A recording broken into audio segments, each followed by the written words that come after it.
Welcome back to our channel Swarnashobhan চ্যানেলে তোমাদের সবাইকে স্বাগত। আশা করি তোমরা সবাই ভালো আছো। তো আমিও ভালো আছি। এই দেখো দুপুরের মেনুতে হচ্ছে ইলিশ মাছ ভাজা আর কাঁচা লঙ্কা আর তেল। তো চলো শুরু করা যাক।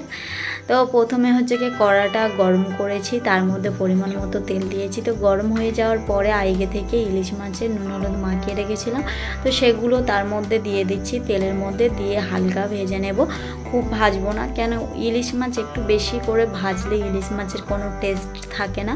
তো তোমরা জানো তো বন্ধুরা, তো ভাদ্র মাস পরে ইলিশ আসে ঘরে, তো কথাই বলে শোনো না। তো এই দেখো আমার ইলিশ মাছ ভাজা হয়ে গেছে। উফ, কত সুন্দর সেন্ট, কি বলবো, বলে বোঝাতে পারবো না। তো হালকা করে একটু ভেজে ইলিশ মাছগুলো এবারে তুলে নিচ্ছি। যে ইলিশ মাছের তেলটা দেখতে পাচ্ছ, এটা একটা পাত্রে তুলে নিচ্ছি। মাছটা আমার ভাজা হয়ে গেছে, মাছটা একটা বাটিতে নামিয়ে নিয়েছি, নামিয়ে এরকম সাজাচ্ছি। তো আমার খুবই ভালো লাগছিল। তো তোমাদের কেমন লেগেছে কমেন্টে জানিও। প্রথমে কড়াইটা গরম করে কড়াইয়ের মধ্যে কালো জিরে, বেগুন, আলু, কাঁচা লঙ্কা দিয়ে ভালো করে কষিয়ে নিয়ে তার উপর পরিমাণ মতো নুন হলুদ দিয়ে ভালো করে একটু চাপা দিয়ে সিদ্ধ হয়ে গেলে মাছটা দিয়ে একটু সিদ্ধ করে নিয়ে নামিয়ে নিলেই রেডি আলু, বেগুন, ইলিশ মাছের সর্ষে বাটা। এই দেখো আমার রেডি। তো গরম হয়ে গেছে, তেল দিয়ে তার উপরে ফোড়নটা দিয়েছি। ফোড়নটা একটু ভাজা মতো হয়ে গেছে, তার উপরে সবজিগুলো এবারে দিয়ে দিচ্ছি।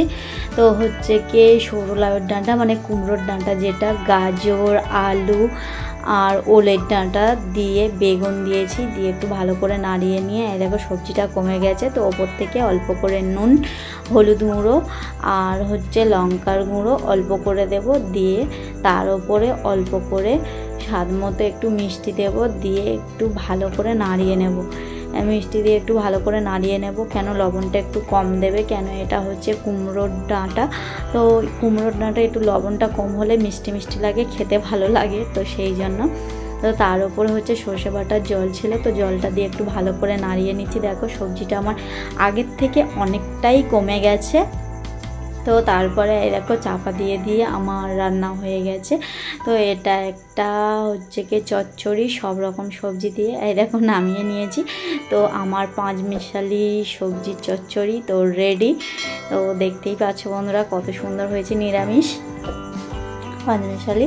তো এবারে হচ্ছে আমার বাটিতে ভাত দিয়ে, ওটা হচ্ছে ডিজাইন করে ভাত বাড়তে খুবই ভালো লাগে, তো বেড়ে নিয়েছি। তো দুটো মাছের দাগা, কাঁচা লঙ্কা আর মাছের তেল ওপরে দিলে উফ, দুপুরটা জমে ক্ষীর।